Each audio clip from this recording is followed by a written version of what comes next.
पाहताय JB TV news. बातमीत सत्यता हीच आमची ओळख।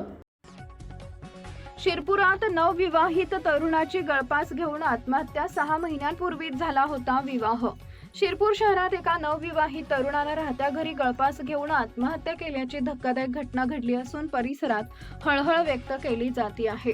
राकेश भगवान बडगुजर, वय वर्ष 30 असं आत्महत्या केलेल्या तरुणाचं नाव आहे। विशेष म्हणजे अवघ्या 6 महिन्यांपूर्वीच त्यांचा विवाह झाला होता। मिळालेल्या माहितीनुसार राकेश बडगुजर यांनी आपल्या राहत्या घरी साडीच्या साह्यानं गळफास घेत आत्महत्या केली। ही घटना उघडकीस आल्यानंतर कुटुंबियांनी तातडीनं धाव घेतली, मात्र तोपर्यंत त्यांचा मृत्यू झाल्याचं समोर आले। घटनेची माहिती मिळताच परिसरात मोठी खळबळ उडाली। राकेश यांनी आत्महत्या का केली याचं नेमकं कारण अद्याप स्पष्ट झालेलं नाही।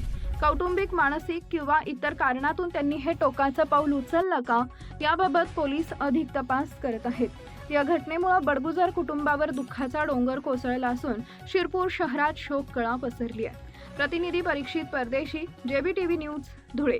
आपल्या परिसरातील महत्त्वाच्या बातम्या पाहण्यासाठी आजच आमच्या जेबी टीव्ही न्यूज चॅनलला YouTube वर सबस्क्राईब करा आणि बेल आयकॉन प्रेस करा।